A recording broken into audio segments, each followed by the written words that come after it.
Good afternoon. I will now call the May 25th, 2022 Diversion Authority Land Management Committee to order. Would you take a roll just to see if we've got a quorum, please? Mrs. Sherling. I'm here. Mayor Peterson. Mr. Grubb. Here. Mr. Campbell. Mr. Borboom. Here. Mr. Hendrickson.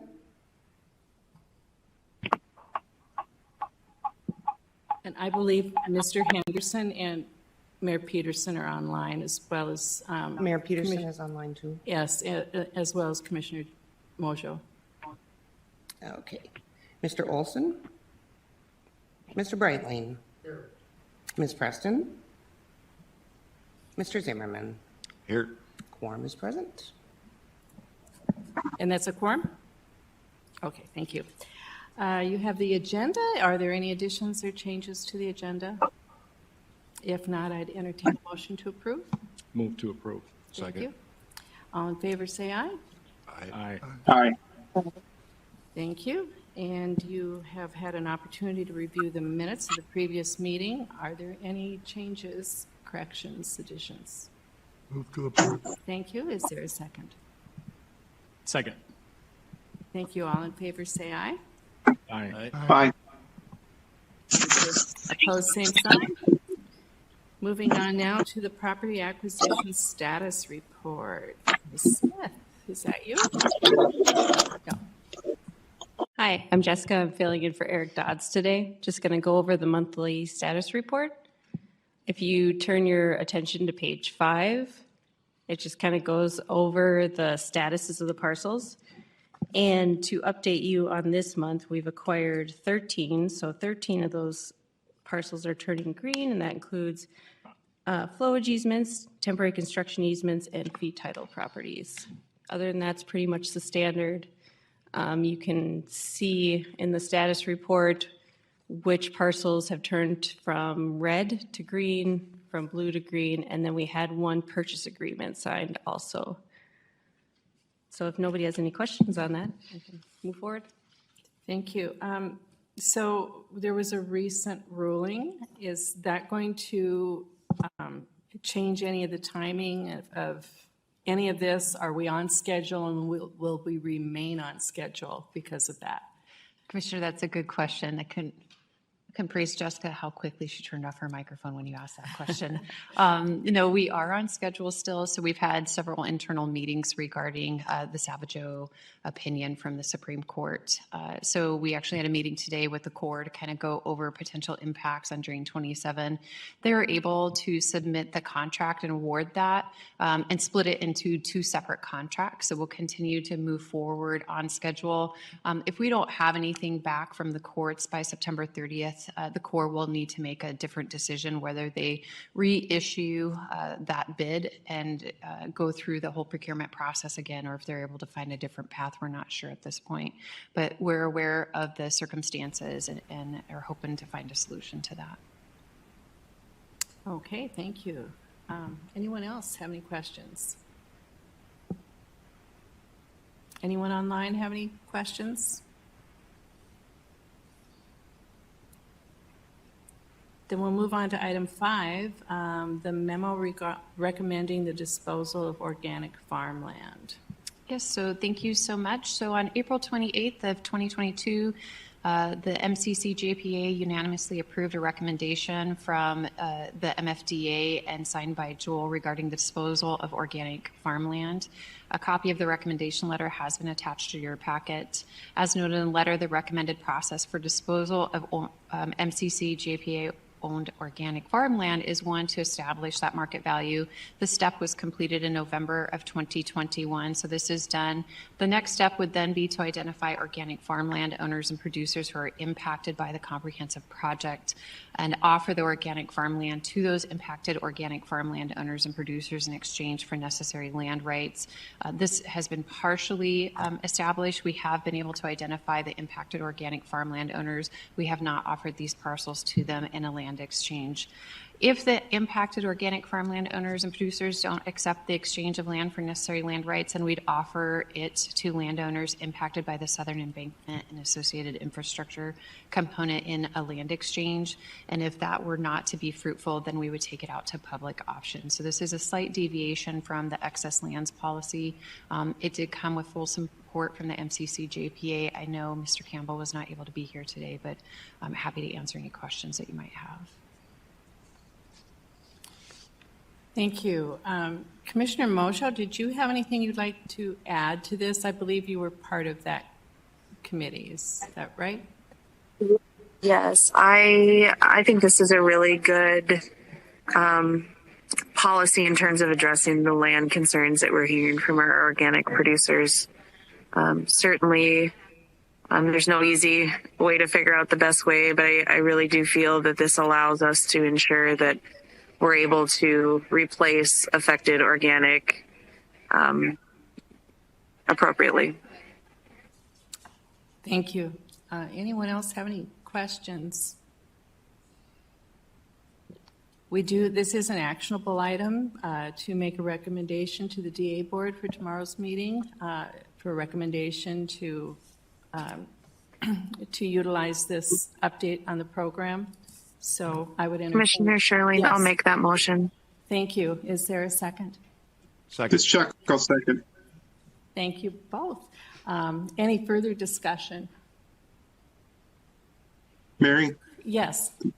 this is Chuck. I'm on that committee too, and I think it's a good plan. Also, I just want to echo what Commissioner Mojo said. It's a good thing for Morehead. So just wanted to establish that. So thanks. I appreciate that, Commissioner. Wonderful. Thank you for letting us know. Anyone else? Would you do a roll call, please? Mrs. Shirley, Yes. Mayor Peterson, Mr. Grubb. Yes. Yes. Mr. Campbell, Mr. Borwin, Yes. Mr. Hendrickson, Yes. Mr. Breitling, Yes. Ms. Majo, Mr. Zimmerman. Yes. That is everyone. The motion passes. This is Arlette Preston. I vote yes as well. I came in late. Thank you, Ms. Preston. Thank you, Commissioner. Okay, let's get the PRAM update, the Property Rights Acquisition Mitigation Plan. So this is just an update, not asking for any action on this, but that it would be situational awareness with the PRAM. So we've been working on updating this prior to me starting on November 1st. So it's been a labor of love a little bit. We're kind of in the final phases of that. It's undertaken a little bit of an overhaul with the premise of pulling out some of the specifics, putting them in outside plans, so that if we do need to pivot, as I call it, as situational awareness comes, as we're working with the landowners, we can do that without having to go back to the regulatory agencies. It's in its final approval phase again with OT. We expect to have it back out for a final review of our team and then begin working with the respective regulatory agencies. A2S has put together a lovely matrix. We'll go through then, and if it was, I'll make something up, if organic farmlands was in section 8 before, but now it's sitting in section 2, that matrix will kind of help guide that conversation. Again, it's going to have a little bit of a different look and feel, but our hope is that, one, it's a lot easier to read through because it's a lot shorter, but it does allow us a little bit more flexibility if we need to change things like the organic farmland and how we'll be addressing that. Otherwise, every year we'll be going back to these regulatory agencies asking for their approval of some of our plans. So just want to give you guys an update. I know that our landowners rely fairly heavily on that PRAM to kind of know what their rights are.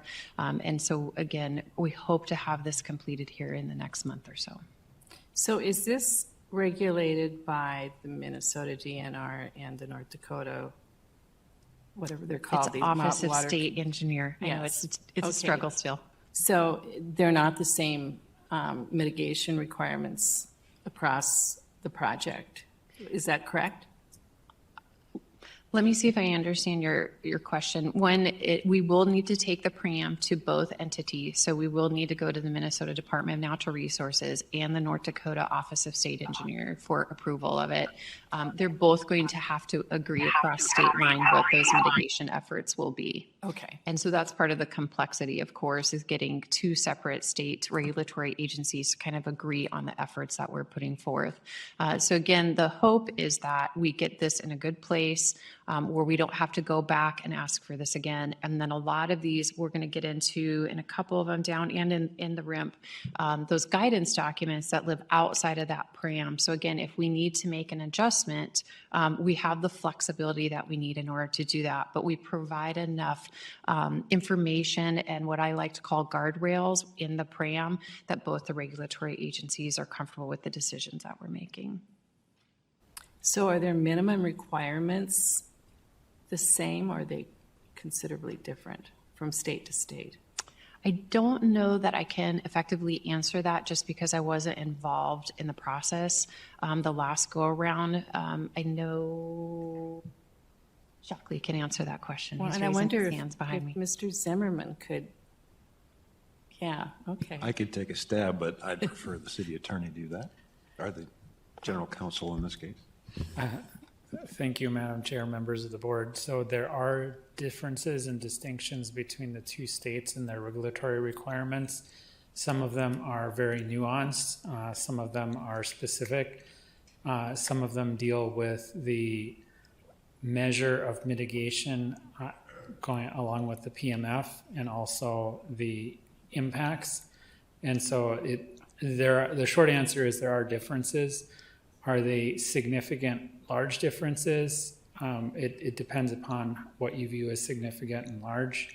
I think the biggest issue is the mitigation requirements are probably less flexible in Minnesota than they are in North Dakota. That would be the big takeaway, just because the way that the Minnesota DNR structured its permitting requirements.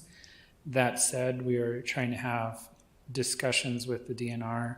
I think there is some recognition with their staff that the way they drafted some of the permit conditions may not be consistent with what they thought they intended. And so we're having discussions with them, and we're working through trying to be a little more flexible for landowners. You'll recall that was one of the issues that we agreed to as part of the settlement, is that we would have ongoing discussions with Minnesota DNR about having flexibility, and those really impact the area, the fringe areas where you have very limited impacts, maybe less than 6 inches of water. And that can include, can you elevate structures? Can you flood proof them? Can you create a ring levee and essentially make a donut out of them? Those are kind of the issues that we're working through with Minnesota DNR and with Buffalo Red Watershed District.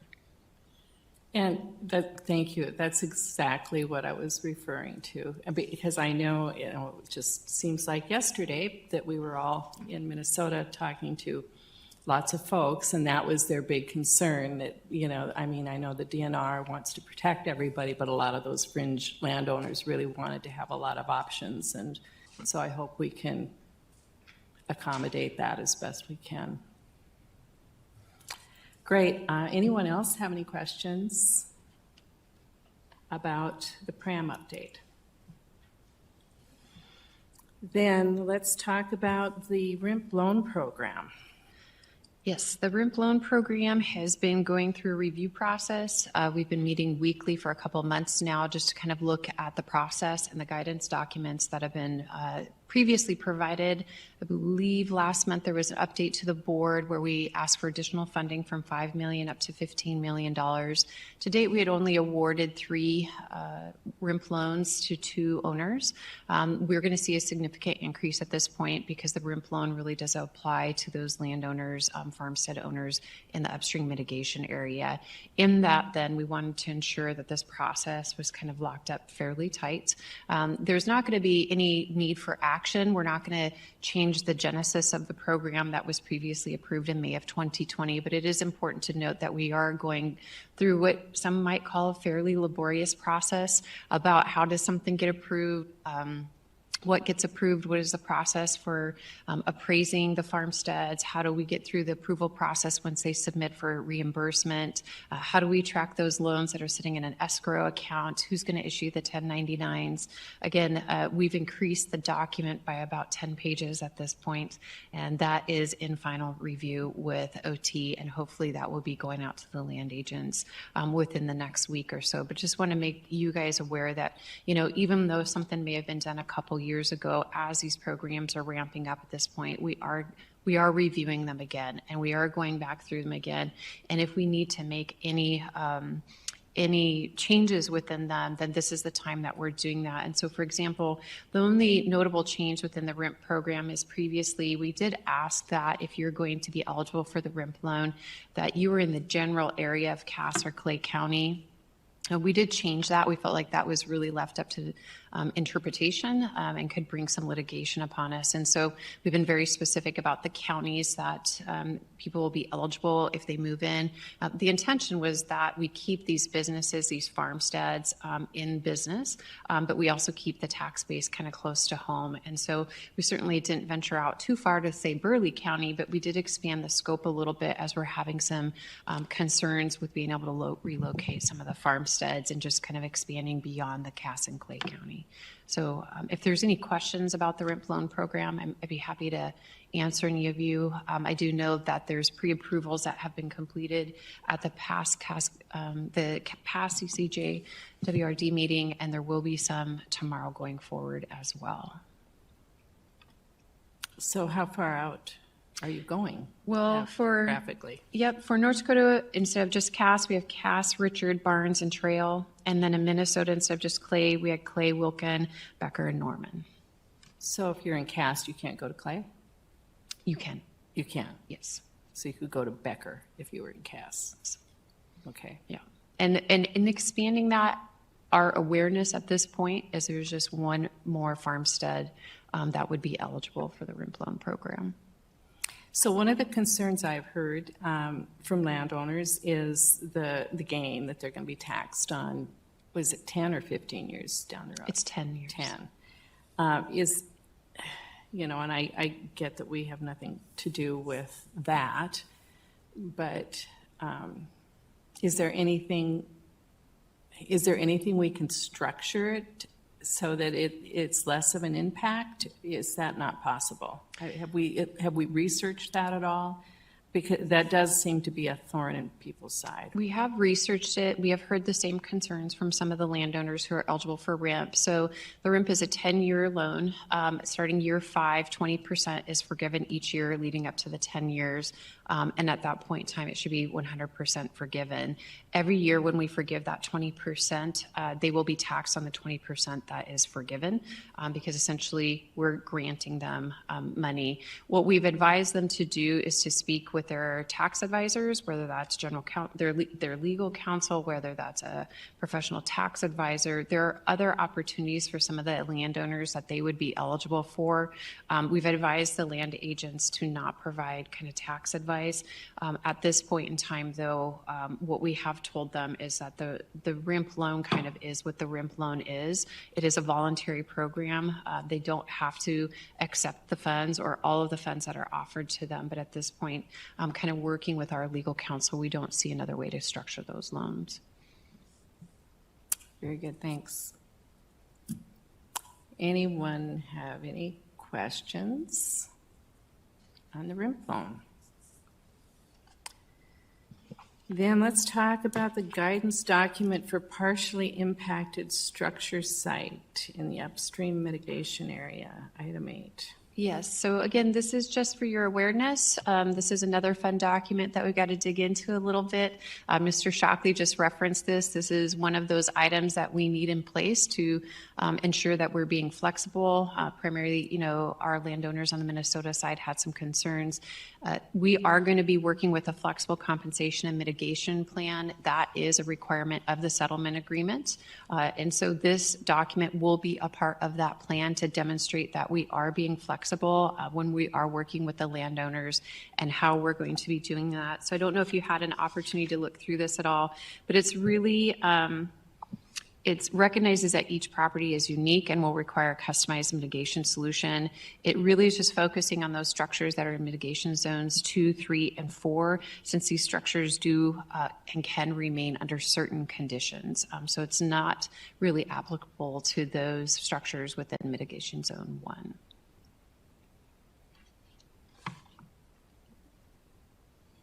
A lot of information here. It is a lot of information. It looks like A lot of paperwork.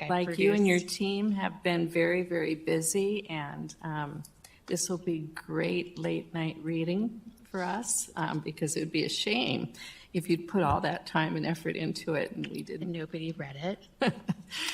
No, this is great. I think it's really important to have these documents in front of situations that arise rather than trying to react to them. So now's the time to really review these and make sure that it's addressing future needs. Anyone online have any questions for Jody on this or any of these documents that she's referenced? And if I can, I might skip back a little bit to what Jessica was talking about. You're okay. I don't think you have to move any slides, but last month there were questions about how far along in the process are we in certain components of the project. We did go through an exercise to determine that. So on the channel portion, we're 98% complete in the acquisition of the property that we need. There's one MOU that we're waiting for. There was one parcel that was looked over. That's why it's not at 100%. That does include our last resort eminent domain, just so you know. With the southern embankment, we're at about 77% complete. With the, let's see here, the drain dam mitigation, we're at 100%. With our flowage easements within the UMA, this doesn't include Christine or Wolverton or any parcels along the southern embankment that would be split by work limits. We're at about 17.5%. And with our environmental monitoring easements, we're at 71%. So overall, we are making significant progress. Sometimes it's hard to see that dial move when we meet month to month because you just see kind of one tile turning at a time. I think it's also important to note in the past month, we were able to close litigation on 8 parcels that were in eminent domain. We have additional 2 parcels that we've come to a settlement agreement. We don't really take them off our list until the documents have been signed because we've kind of gone through the process and then, it's not signed at the last minute. So again, there's an additional 2.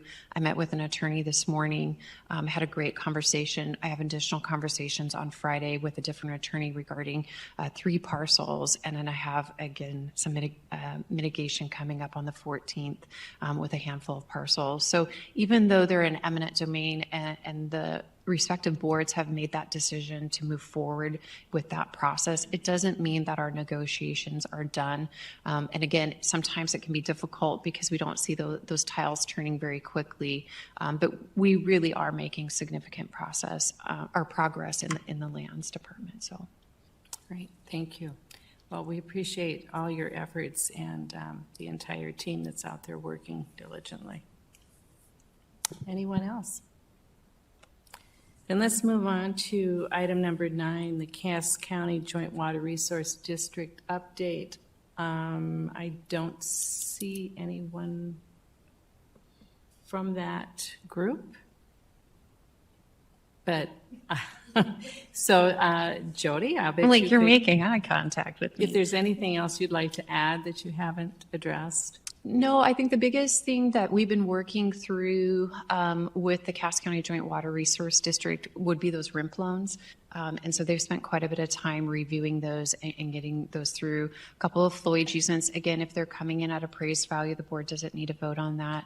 And then working through some of these negotiations on the eminent domain cases. So really from a high level overview, that's the priority of that board when we meet. Again, they'll have their meeting tomorrow and hopefully do the pre-approval for some of those Rimp loans.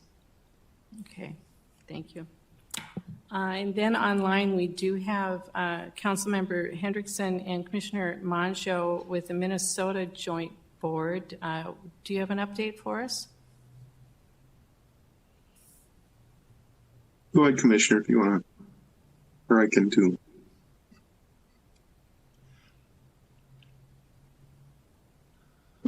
Just the organic farming was the big thing at our last meeting, and then we're going to meet tomorrow, so we should have a full report tomorrow at the Division Authority Board meeting. Great, thank you. So how many parcels are we working on over there? And I'm not putting you on the spot, Chuck. I'm looking at Jody here. Are you talking okay. about the organic farm? Well, just what are they how many are they actively working on the Minnesota side now? I don't know that number off the top of my head. Okay, well, that's fine. I was Okay. just curious, just how, I mean, I know the North Dakota side is super, super busy, and I assume that things are really starting to ramp up on Minnesota's. They are, and I know that the land agents are working diligently with the landowners for the flowage easements, and they are making progress on the Minnesota side. So to date, I hate to say it this way, but usually I'm a whack-a-mole, so it elevates to me if there's a problem, and because I don't know, it's probably a good sign that there are no problems. So Okay, great. Anyone else?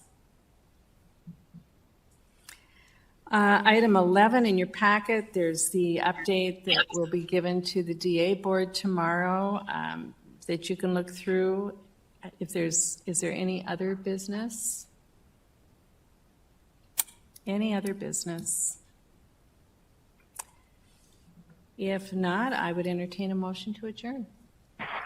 So move. Thank you. Second. And we are adjourned. Thanks, everyone, for joining us today.